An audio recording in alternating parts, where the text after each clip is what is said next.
I went back to my real job on like a Monday, and Kobe's like, Nancy, I need you for 15 minutes. And I'm like, oh, I'm sorry, MVP and now champion of the NBA. What do you need?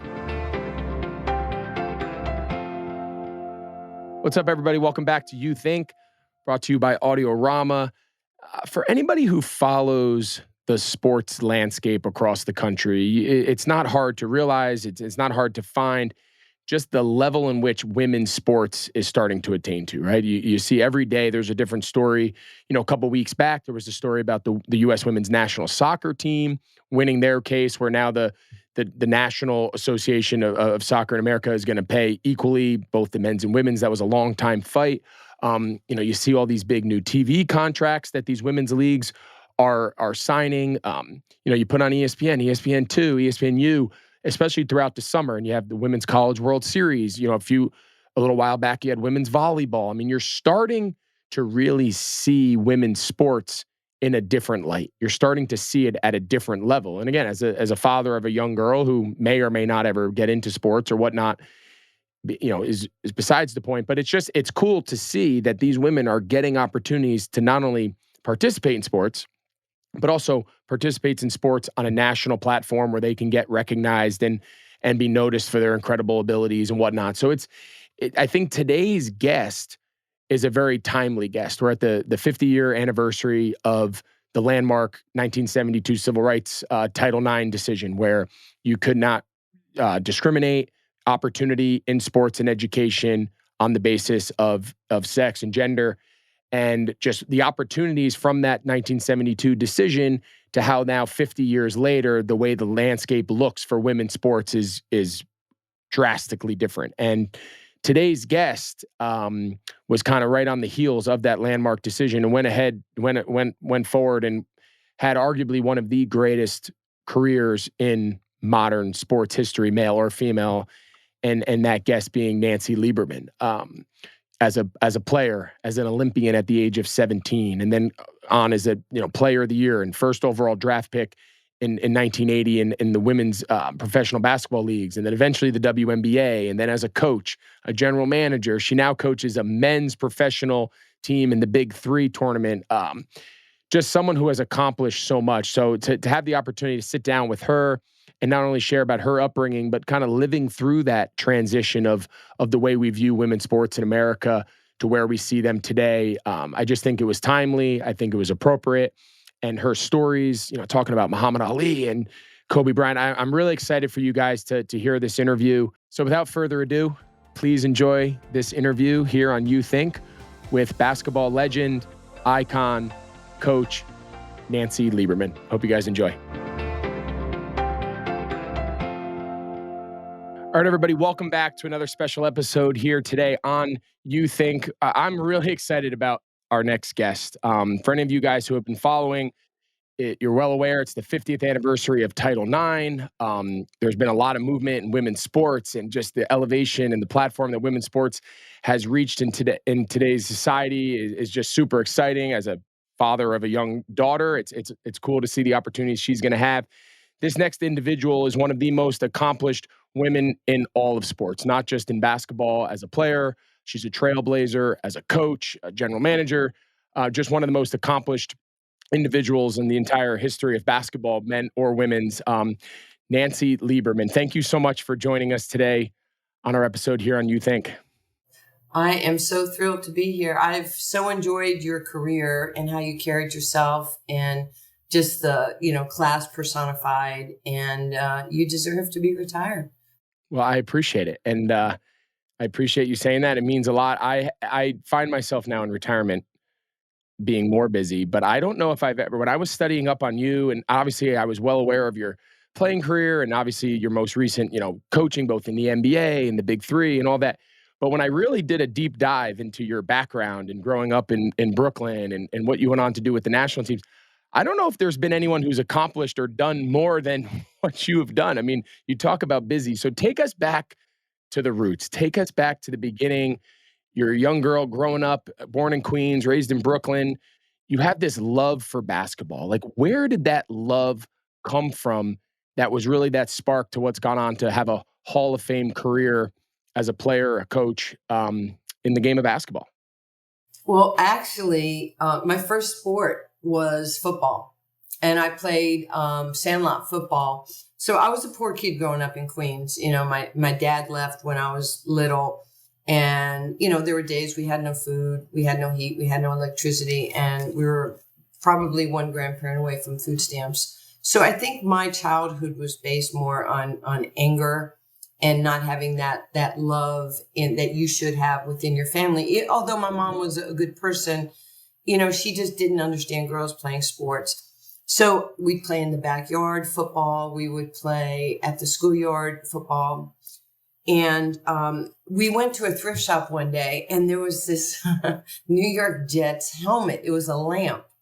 And I said, Mom, I mean, I got to have this. It was like 50 cents. So she let me buy it. So I got the lamp home, and it was, you know, the white New York Jets helmet, and it said Jets on the side. So I unscrewed the wood base. I took a scissor and cut all the wires. Well, now to play on this sandlot football team, I had to have equipment. So I now had equipment. So I took some tape and put the tape and put towels in my helmet. And I showed up at practice the next day. And I was running back a kick. And this guy put his helmet, you know, in my gut and knocked the wind out of me. And I went backwards, and my helmet, because it was plastic and it was a lamp, it split in half. So the tape was on my chin and the helmet was hanging from each side. So I ended up grabbing my towels. I was very embarrassed.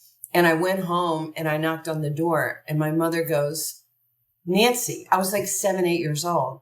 She goes, what are you doing with the lamp? I go, it's not a lamp. It's my equipment. It's my helmet. She goes, you broke the lamp and made it a helmet? I said, yeah, I needed a helmet to work out, try out for the team. So shortly thereafter, I went to baseball, and I was the starting left fielder and shortstop for my PAL baseball team. And the day of our first game, our coach came up to me. I was 9 years old, and he goes, Nancy, they're not going to let you play because they won't insure you because you're a girl. So, I mean, I'm 9. What do I know about insurance? And I was just dejected. I felt horrible that I couldn't play with the same guys that I play with before and after.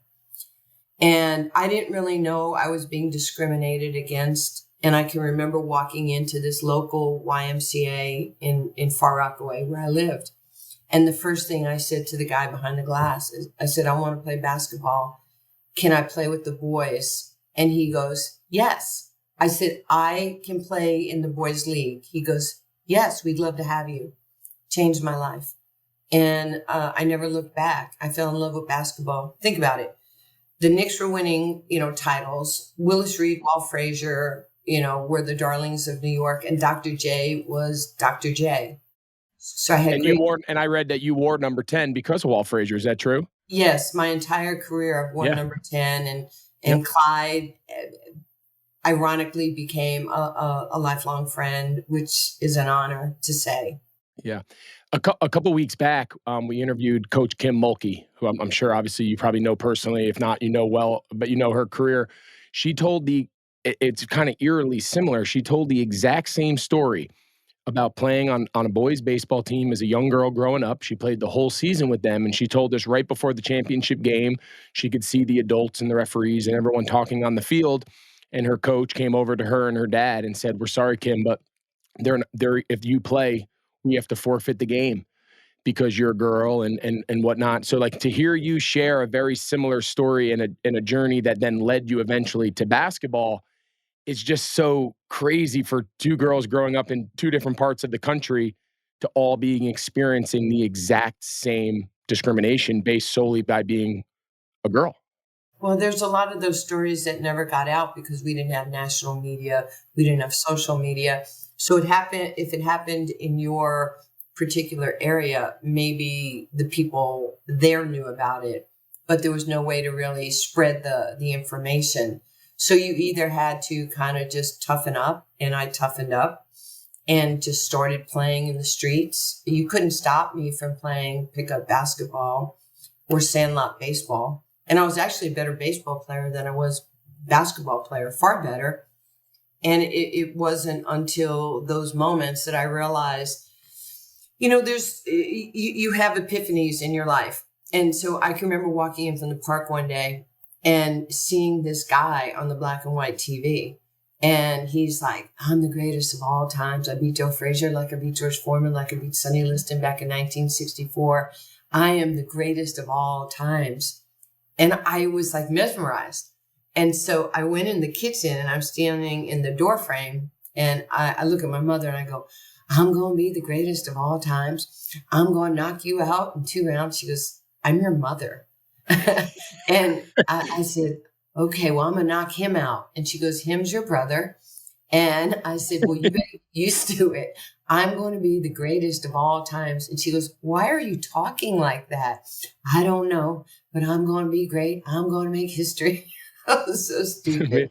Channeling your Muhammad Ali, Cassius Clay, probably at the time. But is it safe to say, if you weren't banned from playing baseball, you said you were better at baseball than you turned out to be at basketball, which is hard to believe because you're regarded as arguably the best woman who's ever played. Is there an argument to be said if you weren't discriminated against and kept out of baseball, do you think you still would have found your way to basketball? It's a great question. Nobody's ever asked me that, ironically, because I could have played on our boys' baseball team at Far Rockaway High School. I could have played and had the skill set, but basketball actually ended up availing itself to me in so many other areas. Basketball brought me to Rucker Park as a 11, 12, 13-year-old little redheaded, skinny Jewish kid girl. Wow. And, my brothers in the park were kind of like, I took 2 trains to get there. First of all, I took money from my mother's wallet without telling her, which I've apologized. Then okay, so that's in the open. We're good. Okay. So then I got on the A train, took that into Manhattan, switched trains, got on the E, got off at 155th, had T-shirts in my jacket, so I looked bigger. And when I was on the train, I would kind of glare at people, like do it to them before they do it to you. So they thought I was crazy and they maybe were a little afraid of me.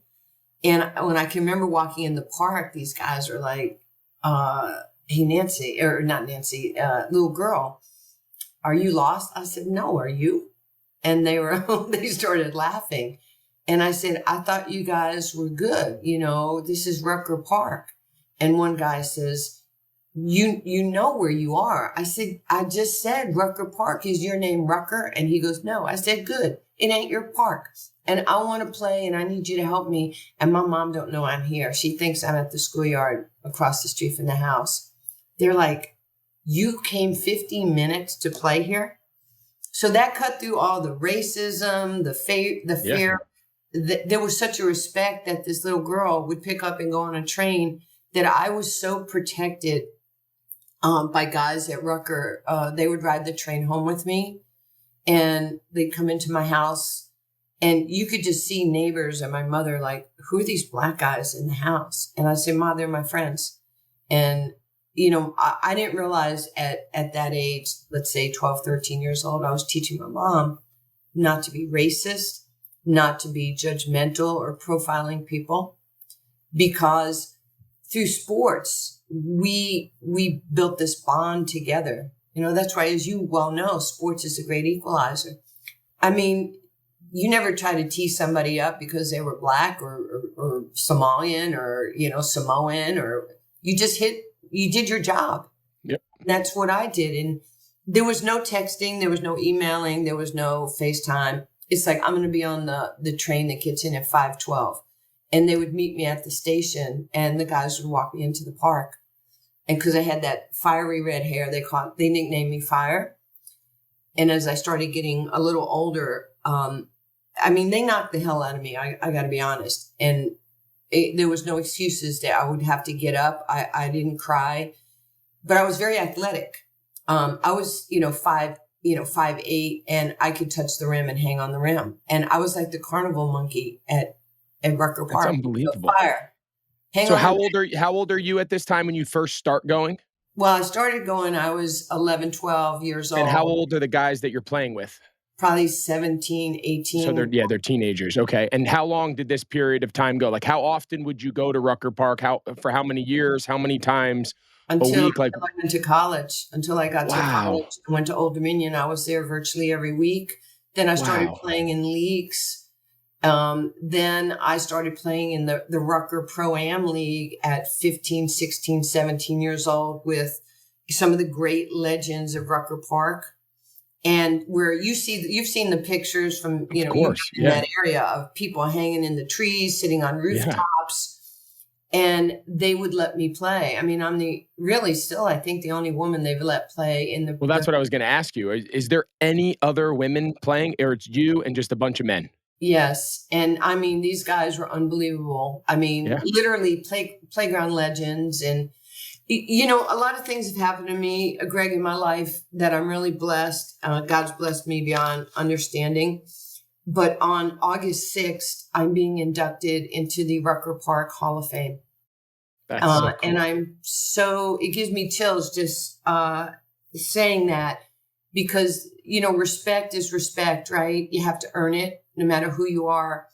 And the trust and the love and the relationships that I have with my family up in Rucker, I'm very, very grateful that they think that way of me. That they come back, they asked me to come back. I mean, Rod Strickland and I hosted the 50-year anniversary of Rucker Park about 6 years ago. And I just love Bob McCullough and everybody up there from Each One Teach One to the people that I played against. I mean, we still stay in touch.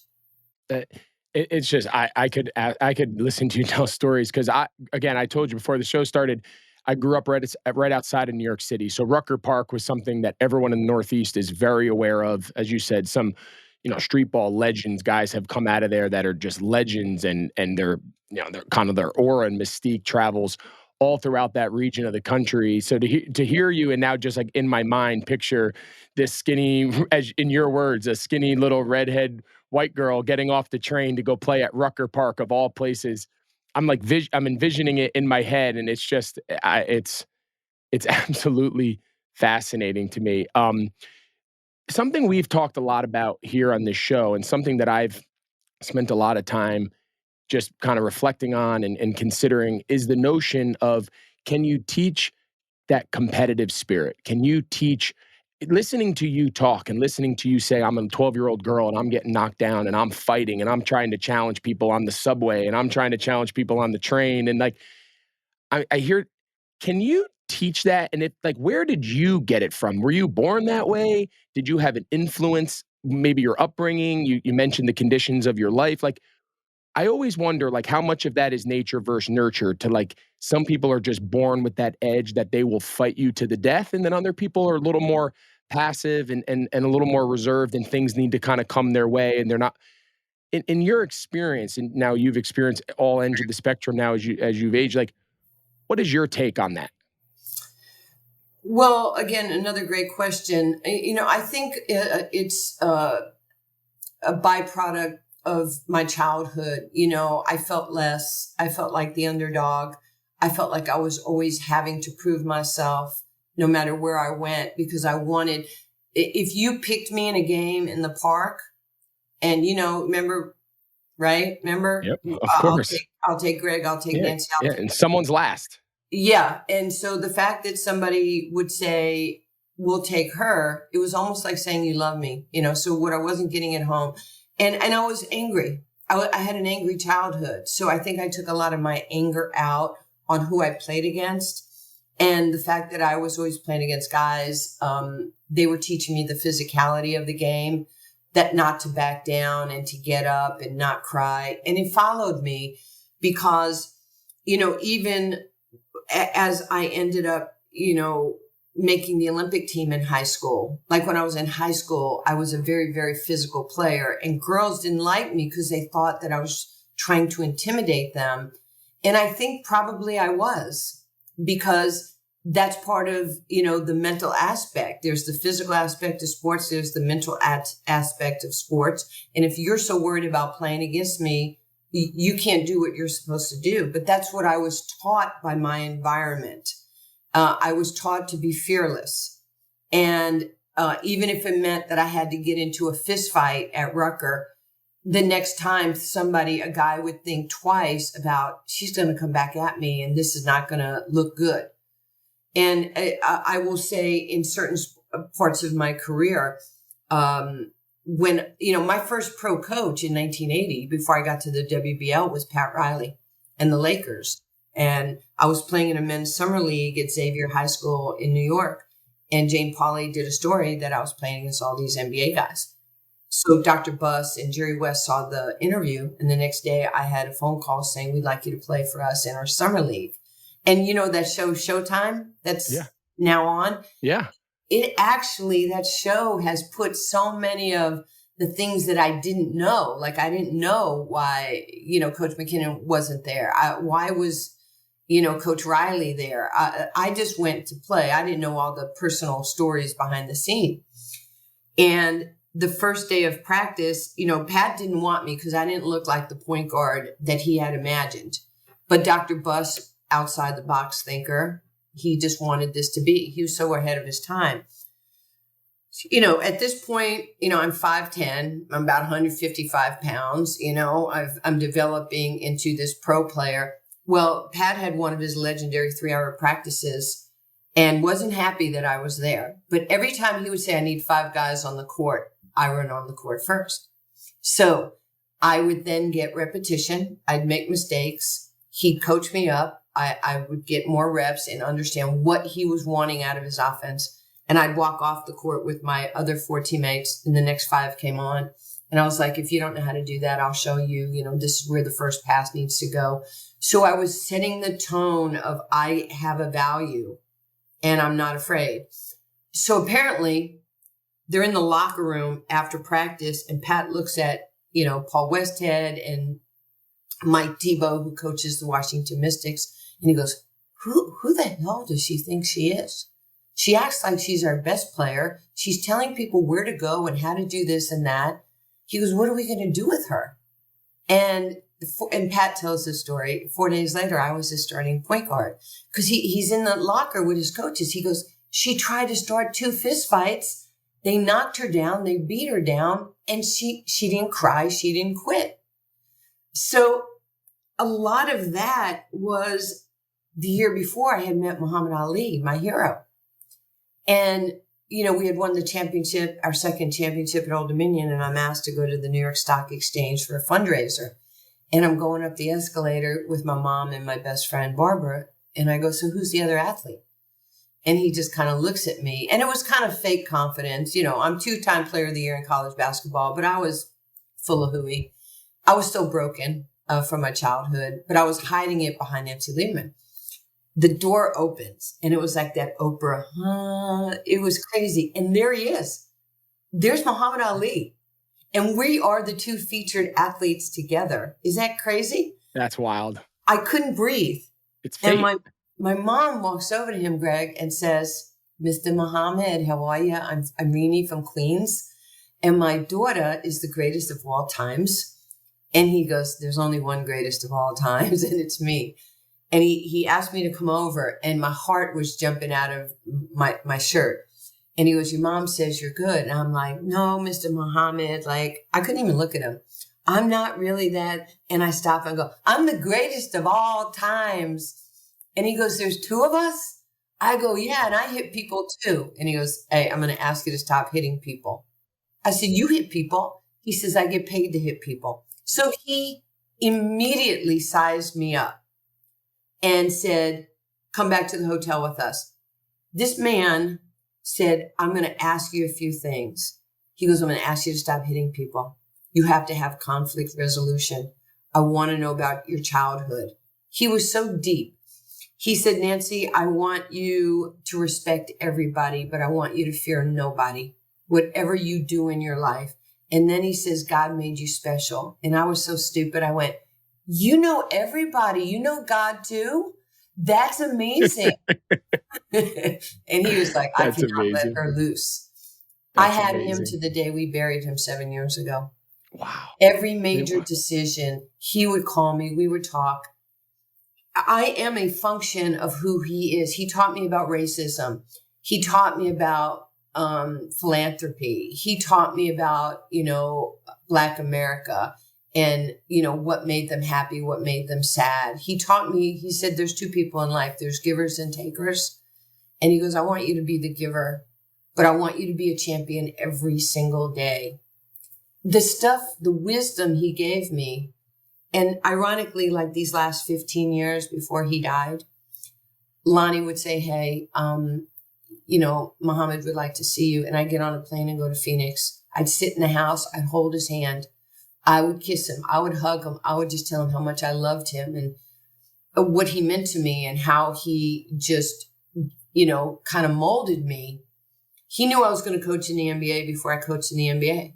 He was just so keenly aware. And I'm so grateful to Lonnie Ali for giving me access, and proximity to him always. He changed my life.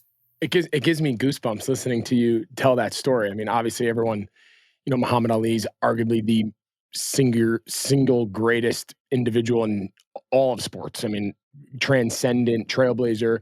Those words get thrown around a lot. And again, we've seen Ali be, movies and books and documentaries. I mean, everyone's very aware of him and the way he embraced his activism and he wanted to change the world. And he was very vocal about it. And he kind of wore it like a badge of honor. He did not shy away from that.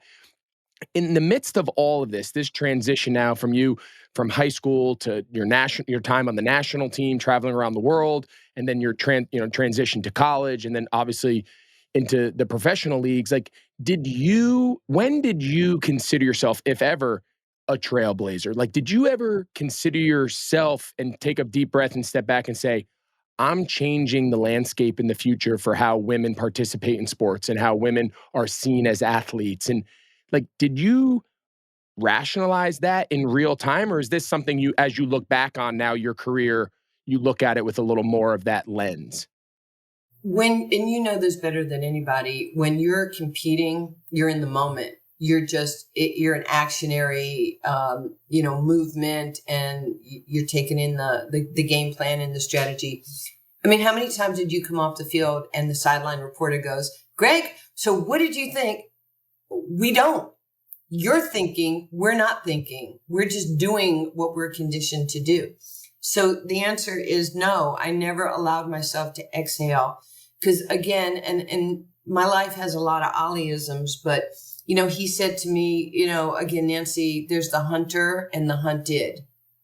If you're the hunter, you're always going, you're always striving. If you're the hunted, you're on top of the mountain and you're exhaling.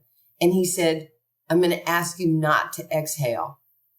I said, but, people think I'm the greatest of all time. He goes, no, that's what they say.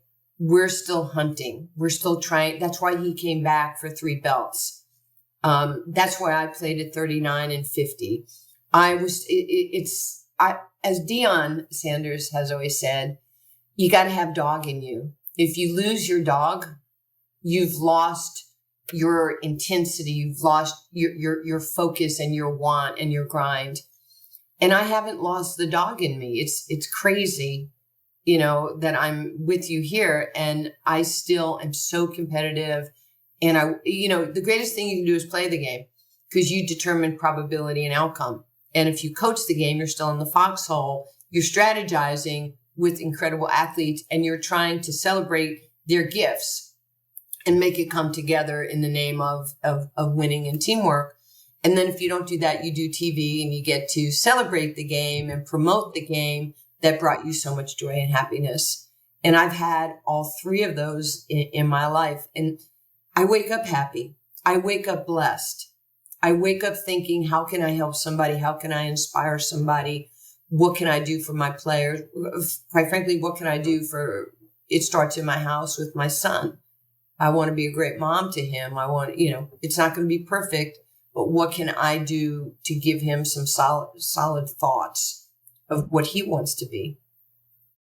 To hear you say, I always say to my kids, again, they're young. I say, the second you guys think you've got it, you're dead.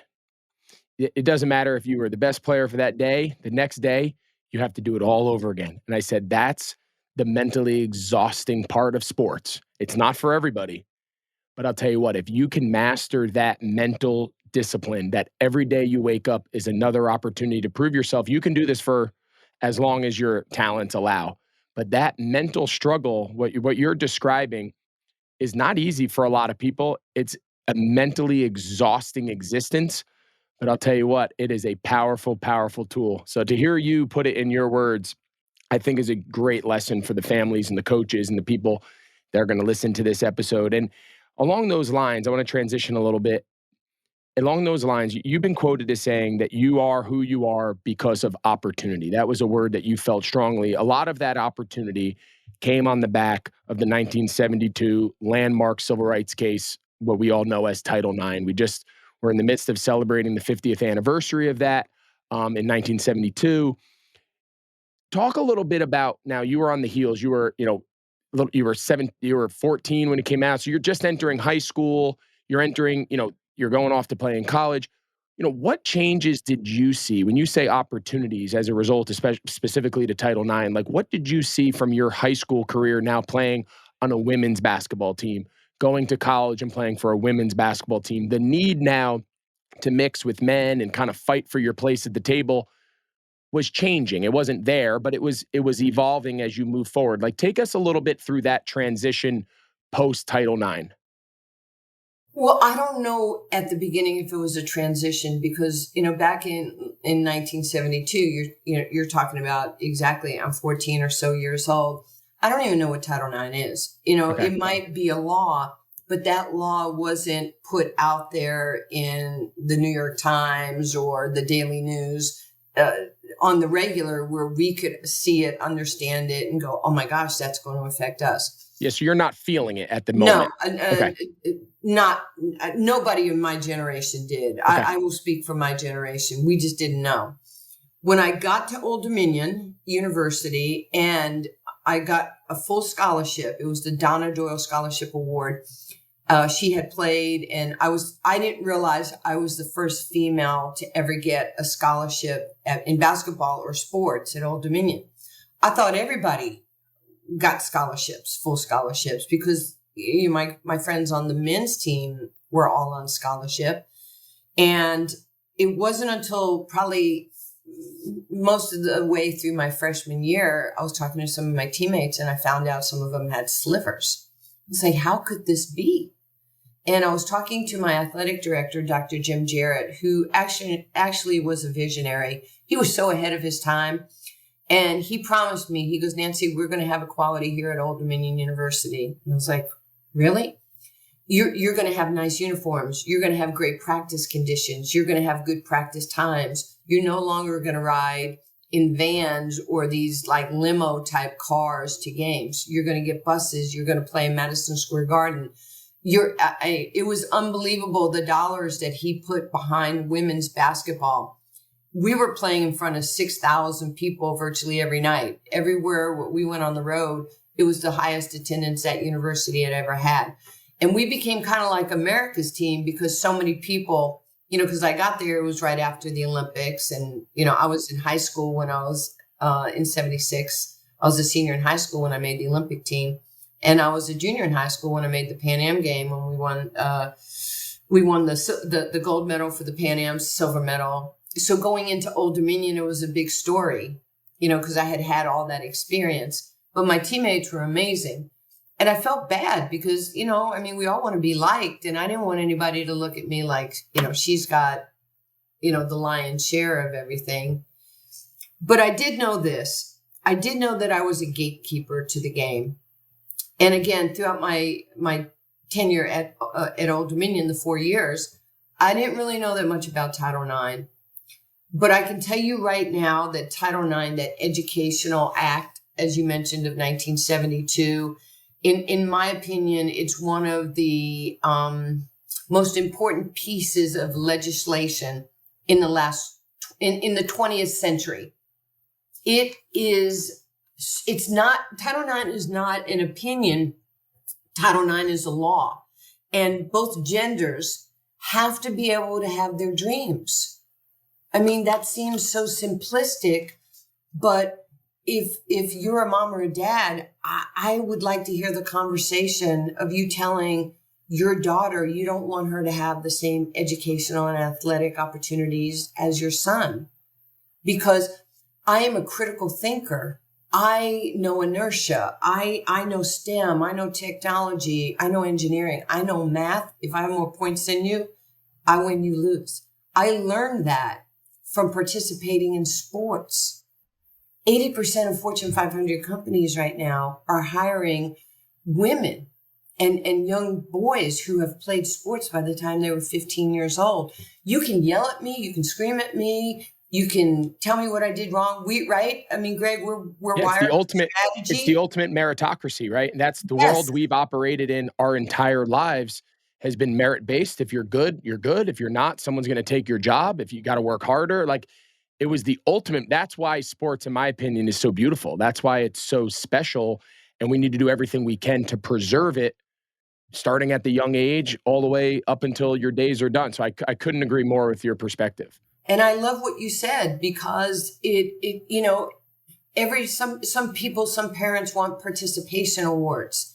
And I think that in some instances, it's good to participate. I encourage that. But when you start getting to some of these elite levels, you have to earn the right to be on that team. You have to earn the right not only to be on the team, but to have playing time. And now, I didn't know that as a coach, as a player, but now as a coach, and you're divvying up minutes, it's like the one thing you have to tell your players is, you know, there's nothing, I'm not trying to suppress anything you're doing, but I have to put the best players that play well together. I have to look out individually for you, but I have to look out collectively, you know, for the sake of the team. Go ask Kobe. I mean, Kobe was my guy. I mean, Kobe was another lightning rod in my life.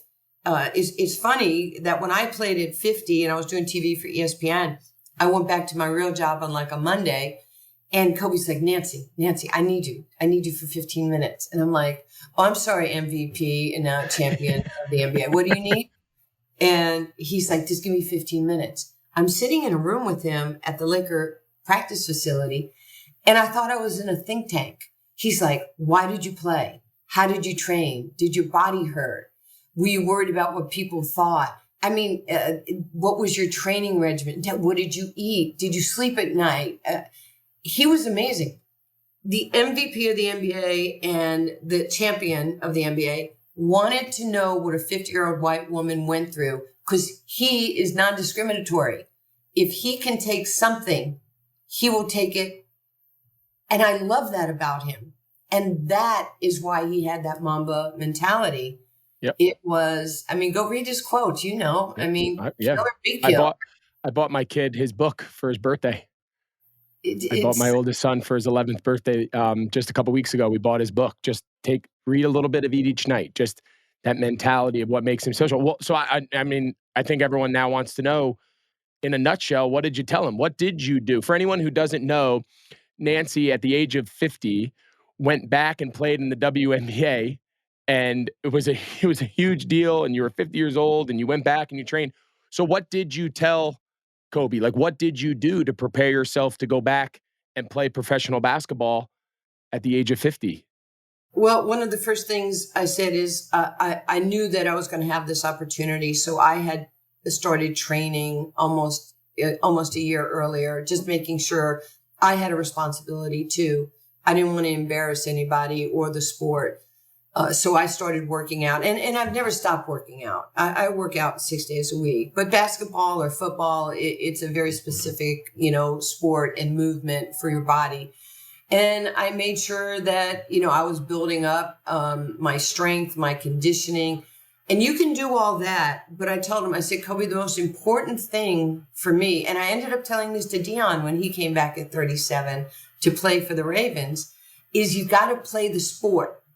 Okay, you can run, you can lift, you can do yoga, you can do stretching, you can do everything you want. At the end of the day, you have to work on your skill set. And he was like, wow, you know, everybody's talking about the conditioning. And I said, you got to get in a gym.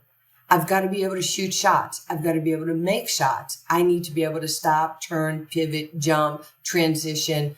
I had to get that back. And that was hard because, at that age, you're not in the gym every day, playing basketball. And so I really forced myself to start playing pickup basketball every day with guys. Now, I didn't have to run as fast as I did in my 20s or my early 30s. But I will say this in life and for your son, everybody has a max. Okay. So you have to master the things that take no talent. It did not take talent for me to show up and to get to the gym. It didn't take talent for me to have a finisher's mentality to get through that. And it doesn't take talent for me to work out, right? So master the things that take no talent. Above all things, if I'm not in good shape, I can't do what I'm supposed to do. And we all have a max. Like if you and I are in a foot race right now and I'm 63 years old, you might beat me, but I didn't lose.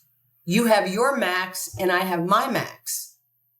And, so I'm conditioned to think differently. And, that's how I've always been. And I'm conditioned by my system. I'm conditioned by whether it was Ali or Kobe or, some of the people that were great influences in my life. And I'm not afraid. So many people are so afraid of failure, they can't see success.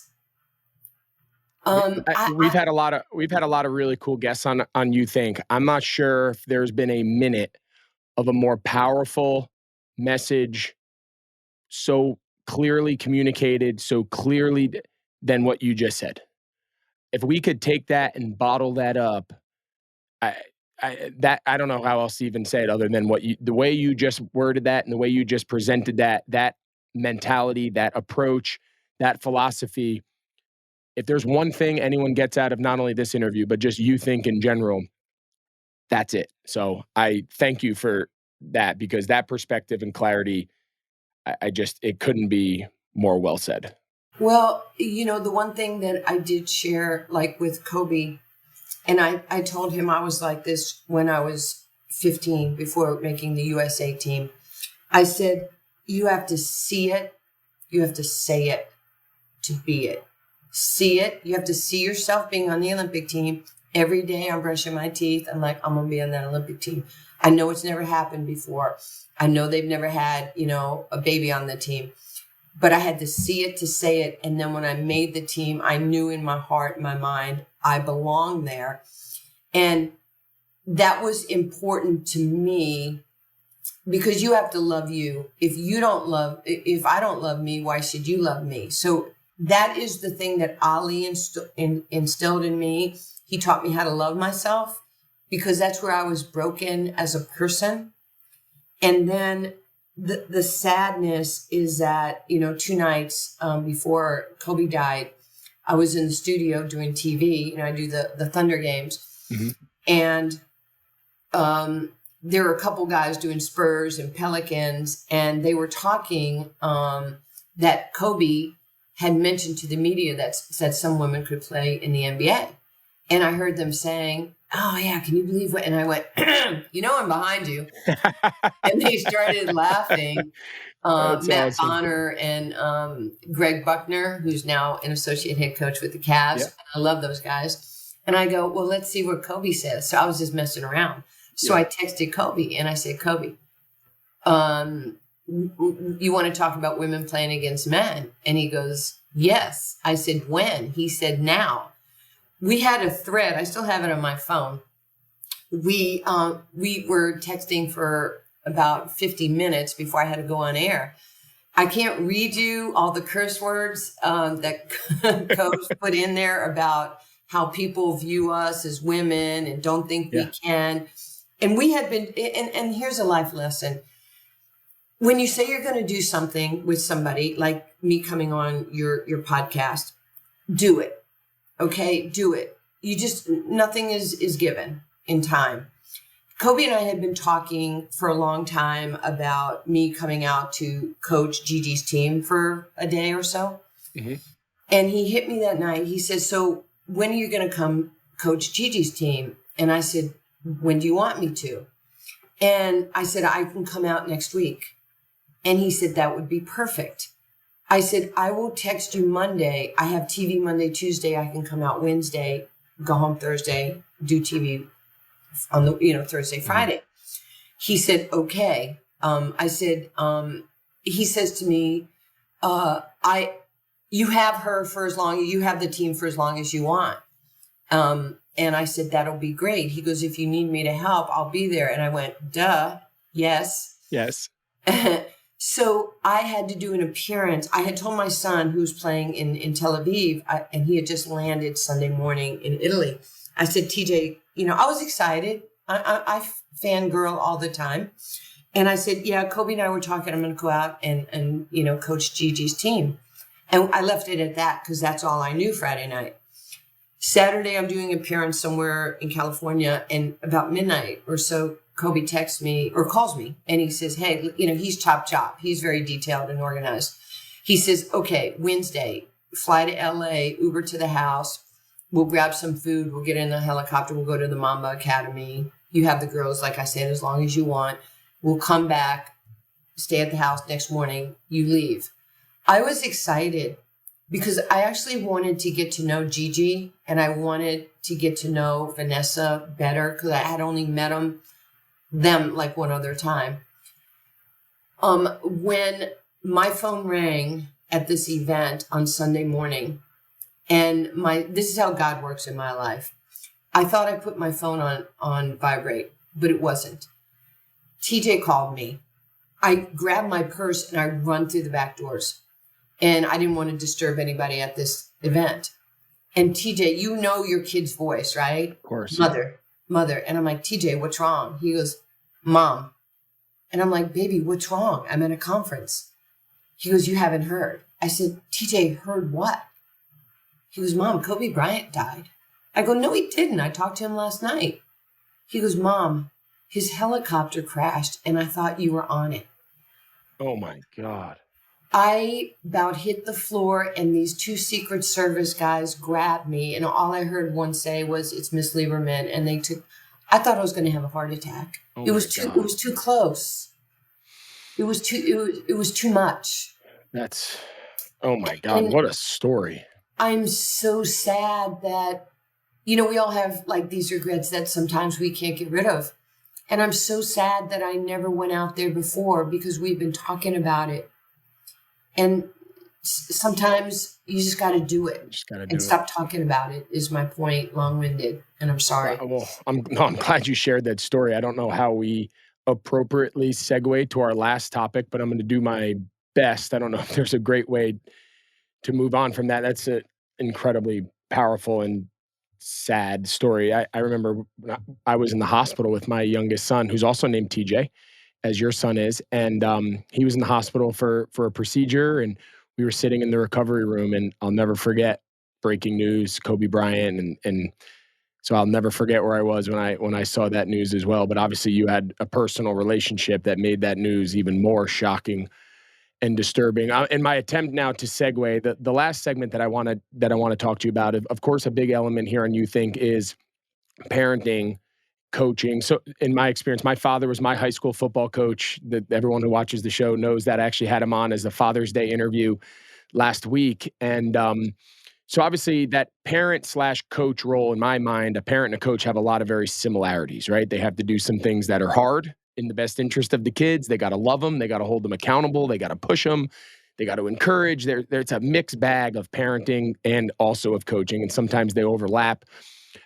I know now you're going to have an opportunity to coach your son, TJ. You mentioned he played overseas in Tel Aviv, played professionally, played obviously growing up, was a great basketball player. He's now going to play on your Big Three team. You're the coach, and he's going to be a member. And you said to me earlier, you said either he's going to kill me or I'm going to kill him, but it should be a lot of fun.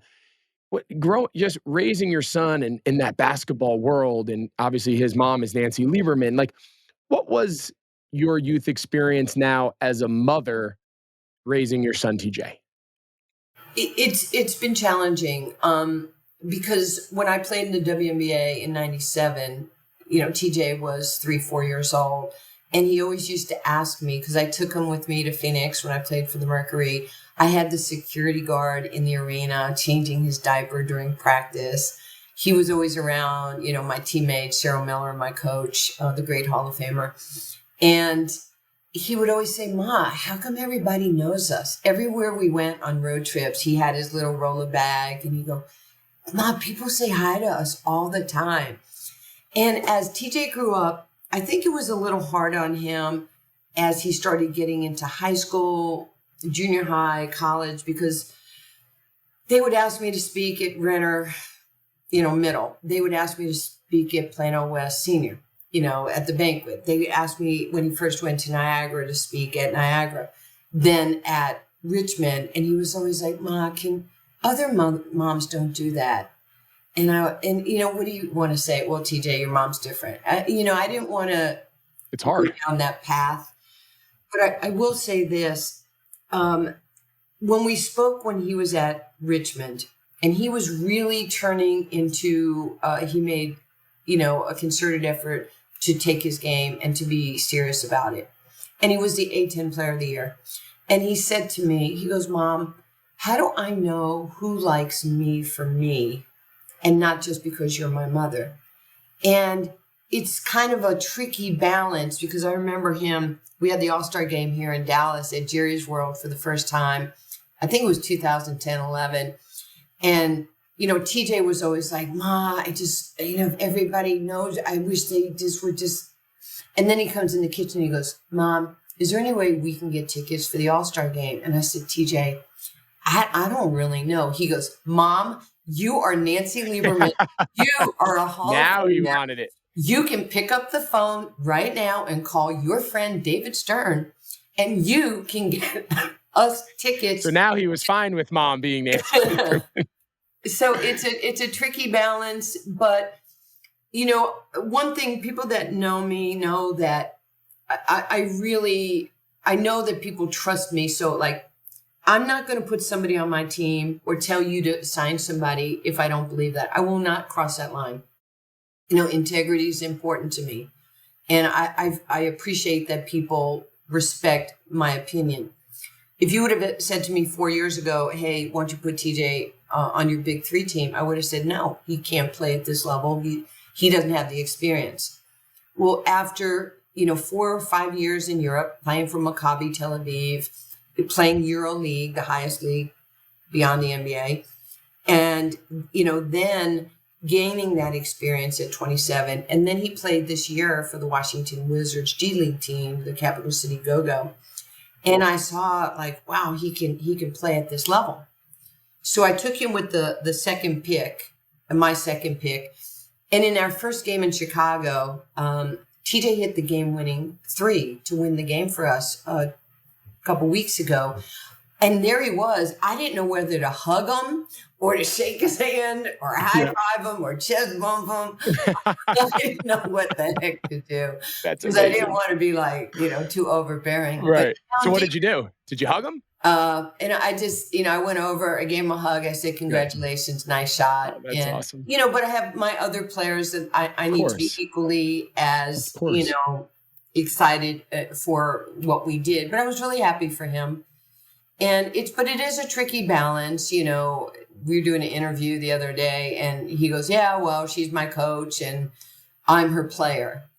And then in the middle of the game, he's like, Mom, should we It's amazing. So it's not easy. Like I said, my dad coached me and all my brothers. There was 3 boys. He coached us. He coached this high school for 40 years. We grew up in it. And it's hard. I mean, it's hard playing for your parent. It's hard coaching your kid. I coach, I have 3 young kids. I coach them in various levels of, again, they're young in youth sports, but there's always that battle between you want to be fair, but then you almost find yourself being overly critical of your kid to almost prove a point to the other families like you are being fair. Yes. But then you also don't want to, it's not your kid's fault that he's your kid. So you almost don't want to take it too far.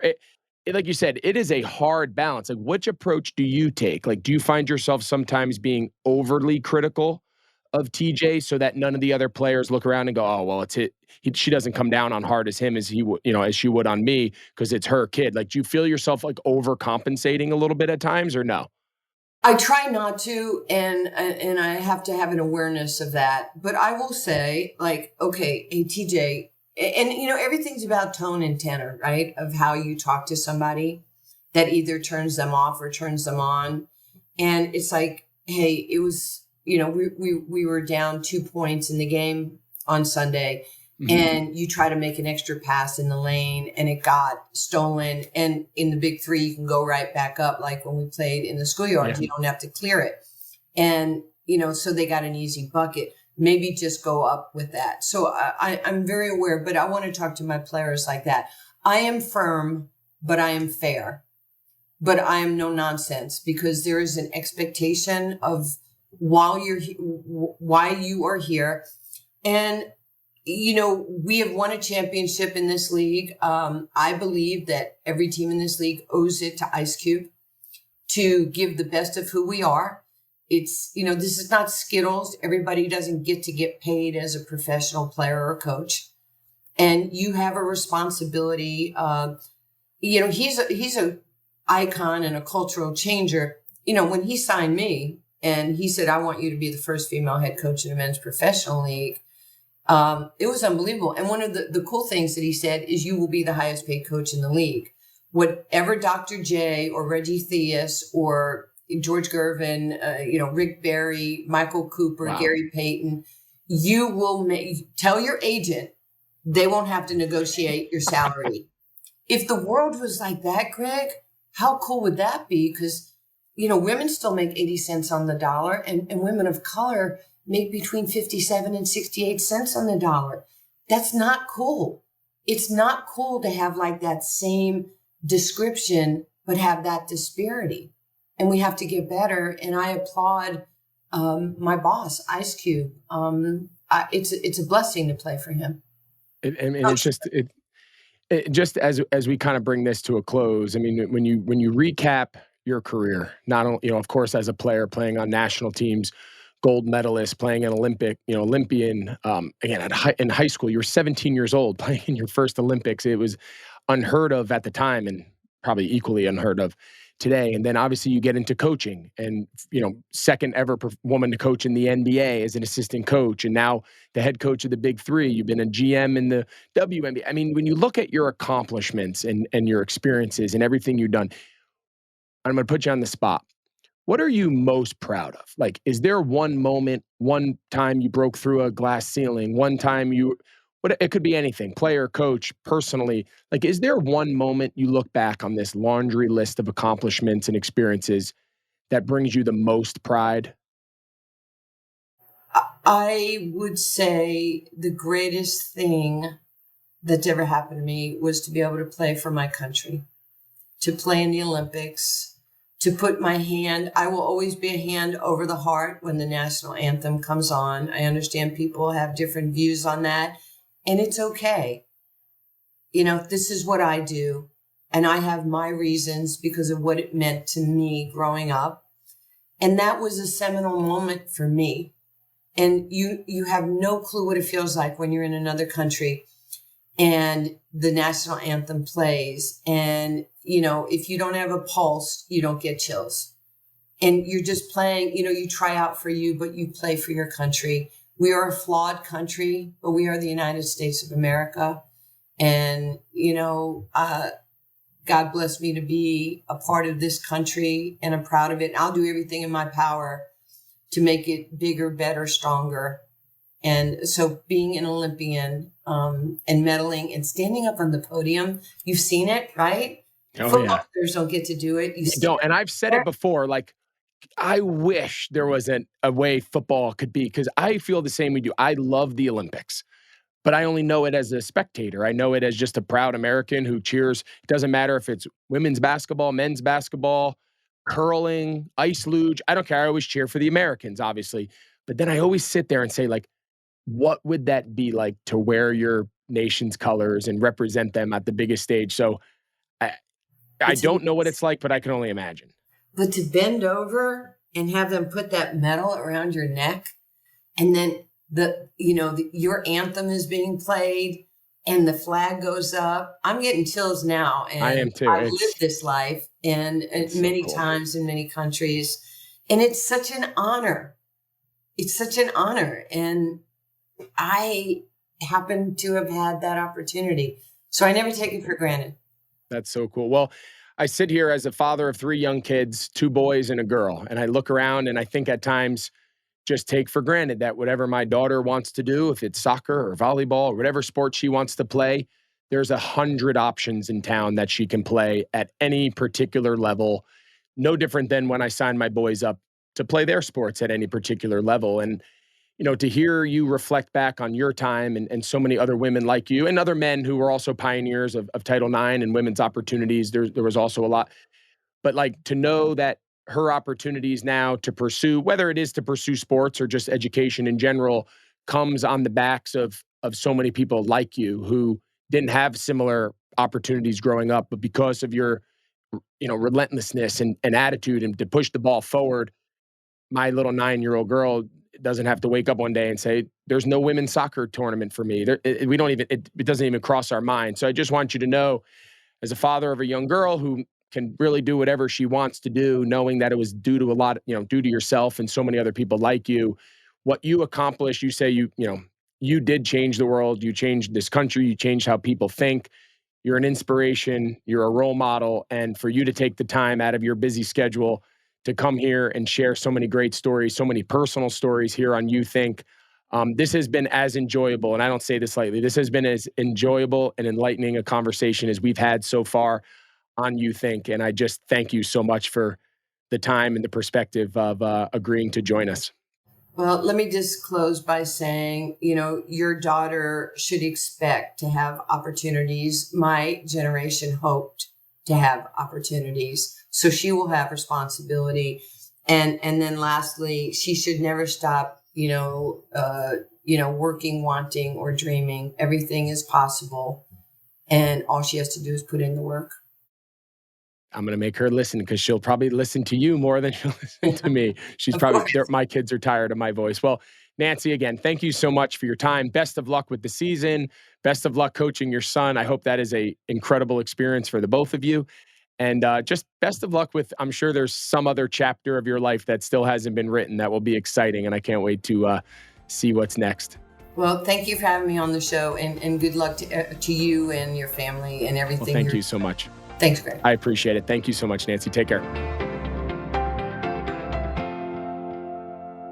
I hope you guys enjoyed that conversation with legendary basketball player, coach, icon, pioneer, activist.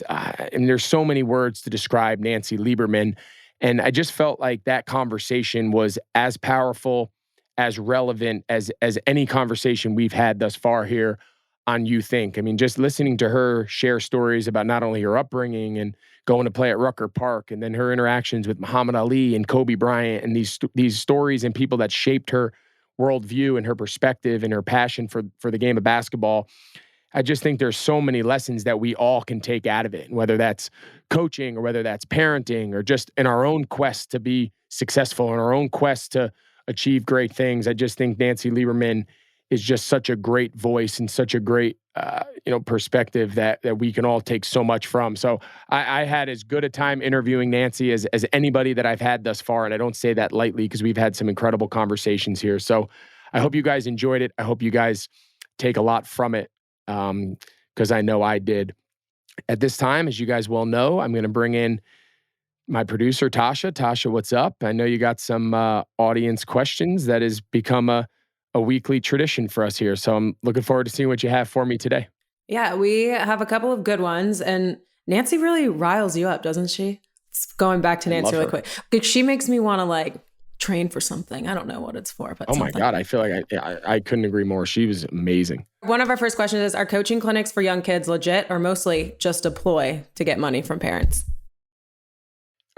I think like anything, I think it's all, based on the setup. I mean, do I think we need to bring in young kids and sit them in an auditorium and give lectures and PowerPoints and to best practices of playing whatever particular sport and motivational speeches? I don't. I mean, do I think that there's a place for it with maybe some older kids, high school kids, college kids, where there is an ability to be in a more clinic fashion and have kids sit there and bring in, guest speakers and people who can talk about, attitude and preparation and motivation and, all those things? Yeah, I do. So I think like anything, my first question would be, how old are the kids and what's the format of the clinic? Are we spending time out on the field? And I have really good instructors that understand not just the game, but they understand how to instruct that age, relative to the game. And we can really spend time with them in a clinic fashion and teach them fundamentals and teach them footwork and teach them skill or, whatever the sport is.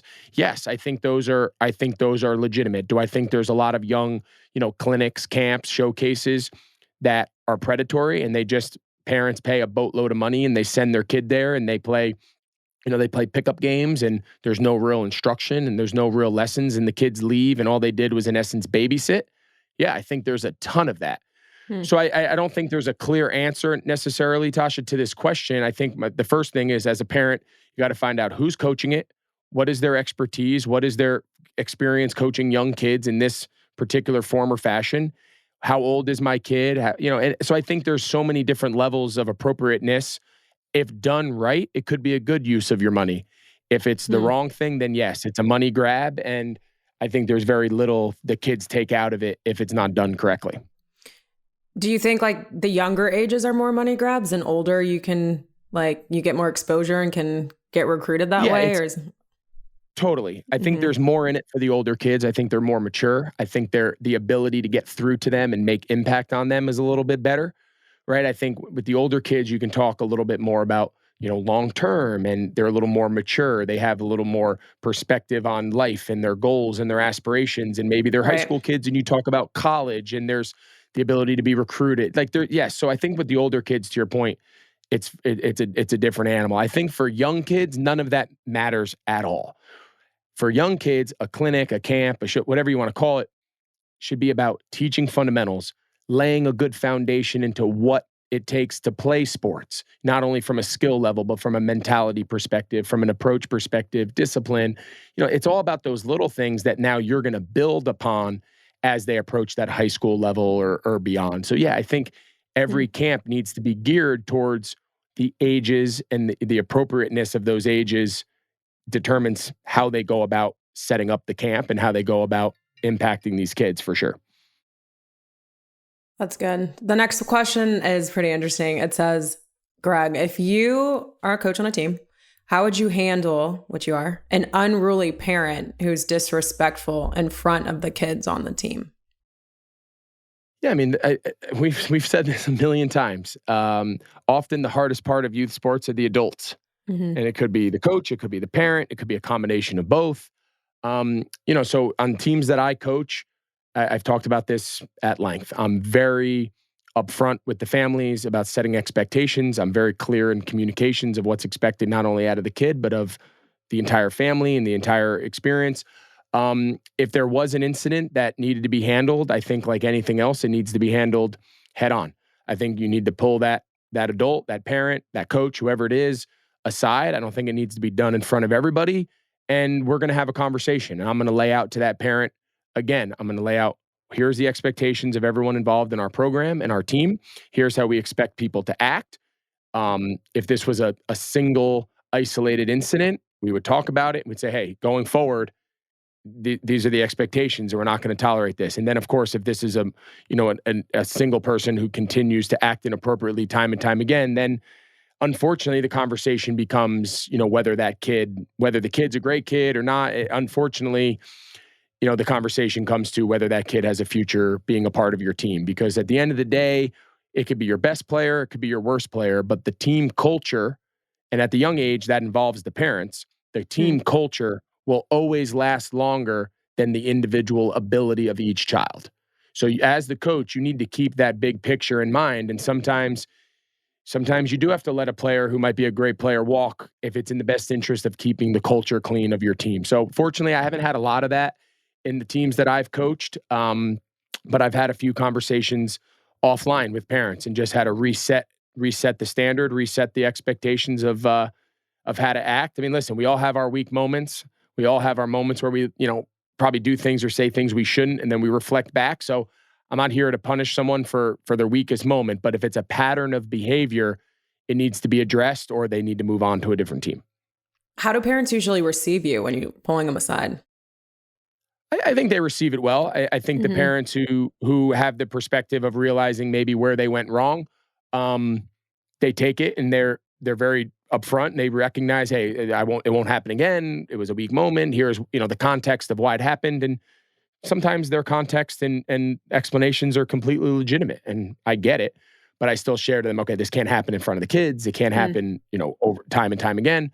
If a parent becomes combative and wants to argue back and forth with me, I say it all the time. You're picking the wrong fight. You're picking the wrong guy. I'm not going to back down. I believe strongly in how this is. And if you don't agree to the rules of our team, there's other teams you can go play for. You can take your son or daughter and go play on a different team if you don't like our rules. I'm very upfront with our rules. If you don't agree or like them, that's okay. But it's not your team. So you have to go find a different team if you're not willing to conform to how we're going to run our team. Oh, that's good. It's pretty straightforward. Laying it out. Well, that's it for our audience questions this week. And you can always submit them at Greg Olsen or at You Think on TikTok, Instagram, or Twitter. And thank you guys, as always. Thank you, Tasha. Thank you all for continuing to listen here on You Think. Please rate, review, subscribe, wherever you guys get your pods. And we look forward to seeing you next week.